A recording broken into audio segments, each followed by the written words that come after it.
के विश्वविख्यात बांके बिहारी मंदिर में भीड़ को कंट्रोल करने के उद्देश्य से बांके बिहारी मंदिर के विस्तार और कॉरिडोर पर लगातार चर्चाएं चल रही हैं। सरकार द्वारा सुझाव भी लिए गए हैं। श्रद्धालुओं की सुविधा को देखते हुए वृंदावन बिहारी जी मंदिर परिसर का विस्तार किया जाए या फिर बड़ा कॉरिडोर बनाया जाए। इसे लेकर वृंदावन के संत समाज और आचार्य प्रबुद्ध लोगों ने भी अपनी राय दी है। कॉरिडोर बनाने को लेकर वहां के संत समाज और आचार्य प्रबुद्ध लोगों ने क्या कहा है कि अगर कॉरिडोर बनता है तो वहां के स्थानीय दुकानदारों के हितों का ख्याल रखा जाए। वृंदावन के विश्वविख्यात बांके बिहारी मंदिर में जन्माष्टमी पर दम घुटने से हुई लोगों की मौत के बाद अब यहाँ की व्यवस्थाओं पर सवाल खड़े होने लगे हैं। यहाँ के प्रबुद्ध वर्ग के लोग क्या चाहते हैं, यहाँ के संत समाज के लोग क्या चाहते हैं, यहाँ के विद्वान लोग क्या चाहते हैं, स्थानीय लोग क्या चाहते हैं, आचार्य यहाँ के क्या चाहते हैं, इस पर भी हम बात करेंगे। सुझाव भी लेंगे कि आखिर बांके बिहारी मंदिर में दर्शनों के लिए किस तरह की व्यवस्था होनी चाहिए। जो कॉरिडोर बनाने की मांग उठ रही है, क्या कॉरिडोर बनना चाहिए, किस तरीके का बनना चाहिए, ये सब विषय पर हम बात करने वृंदावन पहुँचे हैं। यहाँ के जो संत समाज के लोग हैं, आचार्य हैं, प्रबुद्ध वर्ग के लोग हैं, उनसे हम बात करेंगे। सबसे पहले गौर साहब मैं आपसे बात कर लेता हूँ। जिस तरीके से घटना हुई बांके बिहारी मंदिर में, उसके बाद में व्यवस्थाओं पर सवाल खड़े होने लगे हैं। दर्शन के दौरान भीड़ बहुत आती है, जगह बहुत कम होती है, कॉरिडोर बनाने की भी मांग उठ रही है। क्या होना चाहिए मंदिर के विस्तार को लेकर? देखिए, निश्चित रूप से विगत कुछ समय से देखने में आ रहा है कि वृंदावन के प्रति लोगों का आकर्षण बहुत बढ़ रहा है। जितने भी भक्त लोग हैं, संपूर्ण भारतवर्ष ही नहीं विश्व भर से भक्त लोग यहाँ आ रहे हैं और बांके बिहारी मंदिर में स्पेशली दर्शन करने के लिए बहुत भीड़ हो रही है। जो व्यवस्थाएं वर्तमान में हैं वो बहुत अपर्याप्त हैं। व्यवस्थाओं में सुधार होना तो बहुत आवश्यक है। किस तरह का सुधार होना चाहिए? मंदिर परिसर का विस्तारीकरण होना चाहिए या फिर कॉरिडोर बनना चाहिए? देखिए, जहाँ तक मंदिर परिसर की बात है तो निश्चित रूप से मंदिर को थोड़ा सा बड़ा करना चाहिए भी और वहाँ पे गुंजाइश है भी।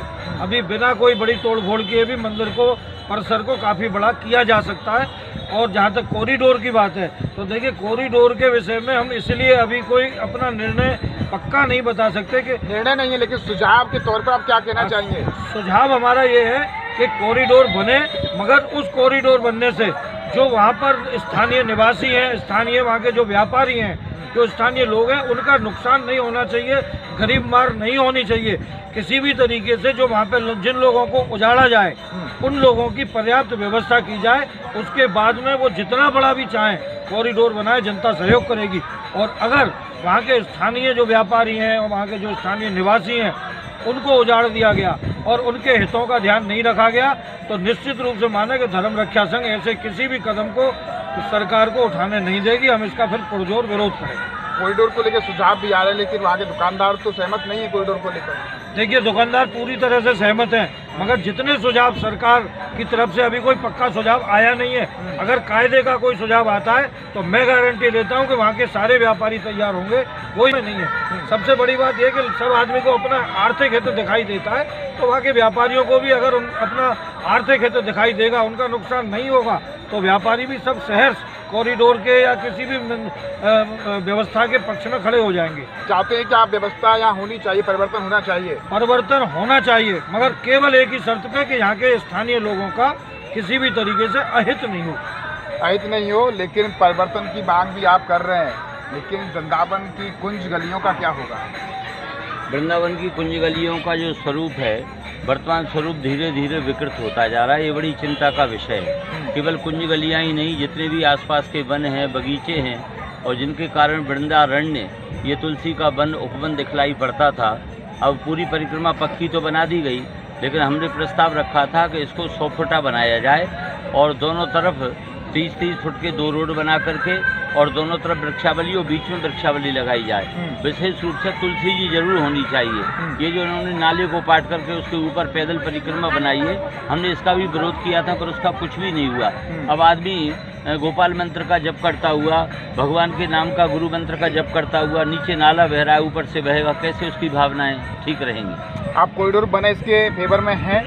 बिल्कुल बनना चाहिए, क्योंकि जब तक कोई नया आकार नहीं बनता है तब तक वो समझ में नहीं आता है। लेकिन कॉरिडोर बनने से पहले सरकार की कार्य योजना क्या है, वो व्यापारियों का क्या हित देख रही है, गोस्वामियों का क्या हित देख रही है, आने वाले श्रद्धालुओं के लिए क्या सुविधा दे रही है, जब तक ये स्पष्ट नहीं होगा और तब तक हम लोग अंधेरे में हैं और भीतर ही भीतर हमारे मन में जो डर है वो बना रहेगा और हम लगभग विरोध करेंगे। तो आप इस बात को मानते हैं कि 1863 में जब निर्माण हुआ था मंदिर का, उसके बाद और अब 22 चल रही है, तो कहीं न कहीं भीड़ का जो यहाँ पर जो प्रभाव है वो बहुत ज़्यादा है, श्रद्धा जितनी है वो बढ़ रही है, तो मानते हैं कि मंदिर परिसर का विस्तारीकरण होना चाहिए और कॉरिडोर भी बनना चाहिए?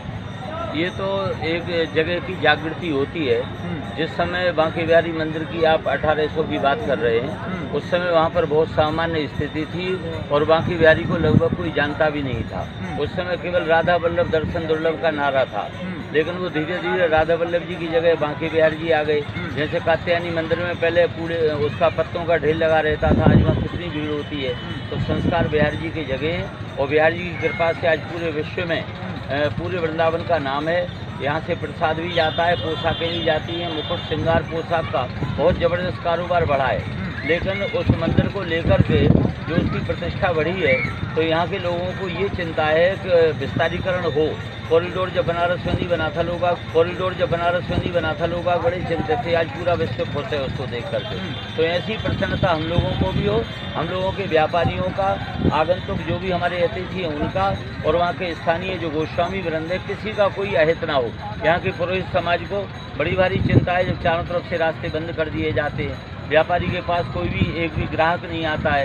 गोस्वामी वृंद अत्यंत और उन पुलिस वालों के द्वारा कभी कभी बीच में अपमानित होते हैं। इन सब व्यवस्थाओं को देखा जाए, कॉरिडोर की स्पष्ट कोई ना कोई क्या उनकी कार्य योजना है, ये जरूर सामने रखी जाए। कॉरिडोर बनना चाहिए, क्या कुछ होना चाहिए? कॉरिडोर अगर बनता है तो किस तरीके से, और क्या आपका सुझाव है इसमें? देखिए, अभी तक कोई शासन की तरफ से कोई कॉरिडोर के लिए नक्शा या कोई बात नहीं है। सुझाव लिए जा रहे हैं, अभी सुझाव लिए जा रहे हैं। सबसे पहले तो वहाँ की व्यवस्था पर विशेष ध्यान दिया जाए। ऐसी कोई बात नहीं है कि समय के हिसाब से परिवर्तन आता है। उस समय 1800 आप बात करते हो, उस समय जनसंख्या कितनी थी, आज कितनी है। आज डेवलपमेंट की बात मानते हो तो आज बिहारी जी पे इतनी गुंजाइश है कि आप पहले जैसी जो व्यवस्था थी वो अगर व्यवस्था लागू कर दी जाए तो वो निश्चित ही आप एक बहुत बड़ा एक हॉल बना हुआ है पीछे, उसकी दीवार निकाल दी जाए, जो ऊपर से चढ़ के हम लोग नीचे उतरते हैं वो जगह समतल कर दी जाए। और भी बहुत गुंजाइश है, ऐसा नहीं है कि नहीं है। पर बिहारी जी के साथ साथ आप देखिए, प्रेम मंदिर के भी दर्शन करने आते हैं, राधा वल्लभ भी दर्शन करने आते हैं, निधिवन में भी जाते हैं, सेवा कुंज में जाते हैं। तो वृंदावन के हर जगह एरिया में श्रद्धालु बटा हुआ है, ना कि पर्टिकुलरली एक बिहारी जी की आप समझते हो। हाँ, मानते हैं व्यापारियों को हित में लेते हुए वहाँ आप, व्यापारी नहीं चाहते बिहारी जी मंदिर के आसपास के यहाँ कॉरिडोर बनना चाहिए? नहीं, सब लोग चाहते हैं, व्यवस्था सब चाहते हैं। कॉरिडोर क्या है, व्यवस्था है, शासन की तरफ से एक नियमावली है। हम तो कह रहे हैं एडीए प्रोटोकॉल अगर आप लोग लागू कर देते हैं, ये वीआईपी कल्चर खत्म कर दीजिए। आप वीआईपी कल्चर खत्म कर दीजिए। एक अगर बिहारी जी में कोई अभद्रता हो जाए, अरे 3-3 चौकियाँ ये वीआईपीओं में घिर जाती हैं। आप कोतवाली लीजिए, आप अंग्रेज मंदिर की चौकी ले लीजिए, बांके बिहारी चौकी तो वीआईपीओं के लिए बनी है। प्रशासन संतों की साधुओं की सेवा या कोई आगंतुकों के लिए नहीं बनी है, ये वीआईपीओं के लिए बनी है। आप वीआईपी कल्चर खत्म करिए और वही व्यवस्था आप ले लीजिए।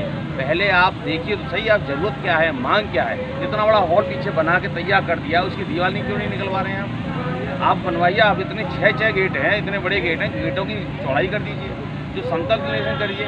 व्यवस्था बहुत कुछ हो सकती है, जरूरी नहीं है कि हम लोग अगर रोड बना हुआ, रोड के ऊपर घर छोटे पड़ रहे हैं तो इसका मतलब ये है रोड के ऊपर रोड बनाएं।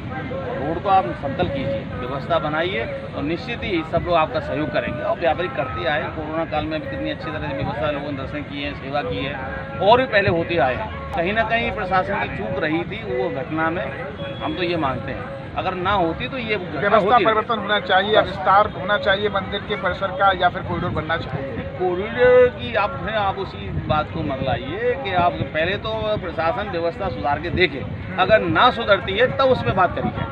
व्यवस्था अगर बन जाती है, मैं समझता हूँ अगर व्यवस्था में अगर ध्यान दिया जाए, अगर इसके लिए अलग से एक मैप बनाया दिया जाए, एक अभी से कमेटी गठित कर दी जाए, सिर्फ उसी को देखेंगे तो निश्चित ही वो कार्य अच्छा हो सकता है। धन्यवाद, बहुत अच्छे सुझाव आपने दिए। क्या कुछ कहना चाहेंगे वृंदावन बांके बिहारी मंदिर के व्यवस्था को लेकर आए? मैं ये कहना चाहूँगा कि जिस हिसाब से भीड़ बढ़ रही है उस हिसाब से विकास होना बहुत ज़रूरी है। और यहाँ जहाँ तक ये है कि यहाँ के व्यापारी हैं, गोस्वामी वर्ग है, यहाँ के लोकल व्यक्ति है, उनका जो है अहित होना चाहिए। मेरा एक सुझाव ये है कि अगर जो दुकानदार है और ज़मीन को अधिग्रहण करना है, उनको हटाना है, तो क्यों न मल्टी स्टोरी बना दिए जाए, ऊपर दुकानें बना दी जाए, तो जो नीचे जो हमारे व्यापारी वर्ग है उनको कुछ भी अगर जगह मिल जाए, उनका व्यापार भी ठप नहीं हो और नीचे हमको जगह भी मिल जाए और जो भीड़ है उसको मतलब कंट्रोल किया जा सकता है। बाकी ओवरऑल बहुत जरूरी है वृंदावन का विकास होना। धन्यवाद। आपने कहा, आपसे मैं बात कर लेता हूँ, क्या कुछ कहना चाह रहे हैं आप? हम चाहते हैं कि यहाँ एक संत निवास बने। दो ही तो एक टटैया में है कि एक आपका सुदामा गुडी में। हाँ। वहाँ इतना स्ट्रेंथ नहीं है कि सारे संत बाहर से जो आते रह पाए। अच्छा, लेकिन व्यवस्था हम में संत चाहते हैं, निवास भी बने? हाँ, योगी जी की तरफ से, सरकारी प्रशासन की तरफ से कोई एक संत निवास बने जहाँ ठीक। सारी सुविधाओं की व्यवस्था हो, ये हमारी मांग है। व्यवस्था की मांग कर रहे हैं वृंदावन के लोग, यहाँ की आचार्य, वृंदावन के प्रबुद्ध लोग की व्यवस्था बिहारी जी मंदिर की बेहतर होनी चाहिए। विश्वविख्यात जो दुनिया भर में बिहारी जी का संदेश जाता है, वृंदावन जो दुनिया के विश्व प्रल के नाम पर प्रेम का संदेश देता है, भगवान कृष्ण का संदेश जो देता है, उसमें अगर श्रद्धा का भाव बढ़ रहा है तो सबसे व्यवस्थाएं भी होनी चाहिए। जिस तरीके से घटना हुई, घटनाओं की पुनरावृत्ति ना हो, भीड़ में लोगों का दम ना घुटे, इसको लेकर व्यवस्था होनी चाहिए। कॉरिडोर बननी चाहिए या मंदिर परिसर चौड़ा होना चाहिए, ये आने वाला वक्त बता पाएगा। लेकिन यहाँ के संत समाज, आचार्य और प्रबुद्ध वर्ग के लोग भी चाहते हैं कि व्यवस्था में परिवर्तन होना भी है, जरूरी है, लेकिन कॉरिडोर बनता भी है तो स्थानीय दुकानदारों का हितों का भी ध्यान रखना चाहिए। ऐसा नहीं है कि दुकानदारों के हित को ध्यान में करके कॉरिडोर बनाया जाए, लेकिन व्यवस्था परिवर्तन जरूर यहाँ के लोग चाहते हैं। बेहतर व्यवस्थाएं दर्शनों के लिए होनी चाहिए। दुनिया भर से लोग अगर दर्शन करने यहाँ आते हैं तो उनको एक अच्छे वातावरण में भगवान बिहारी जी के दर्शन हो। जिसका पर्सन रघुवीर बघेल के साथ गोविंद भारद्वाज। देश भर में विश्वसनीय जांचों के लिए मशहूर radiologist centre Meenakshi imaging services आधुनिक मशीन के साथ मथुरा में विगत कई वर्षों से उपलब्ध, जहां जीई की 1.5 Tesla MRI machine 3 Tesla platform के साथ एवं 32 slide high and CT scan की सुविधा, साथ ही 500 mA डिजिटल एक्सरे और सभी प्रकार की एंजियोग्राफी की सुविधा है। आधुनिक तकनीक के साथ अनुभवी विशेषज्ञ द्वारा विश्वस्तरीय जांच होती है। डॉक्टरों की पहली पसंद बन रहा मीनाक्षी इमेजिंग सर्विसेज में 24 घंटे इमरजेंसी सेवाएं भी उपलब्ध हैं। हमारा संकल्प है कि मथुरा के लोगों को बेहतर जांच की सुविधा मिले। मीनाक्षी इमेजिंग सर्विसेज में कुशल रेडियोलॉजिस्ट की देखरेख में रिपोर्ट तैयार की जाती है। Meenakshi imaging centre, Radhika Bihar, near मोती मंजिल हाईवे, मथुरा। हमारे साथ जुड़े रहने के लिए न्यू न्यूज के YouTube चैनल को सब्सक्राइब कीजिए, साथ ही बेल आइकन को दबाइए न्यू न्यूज की खबरें सबसे पहले देखने के लिए।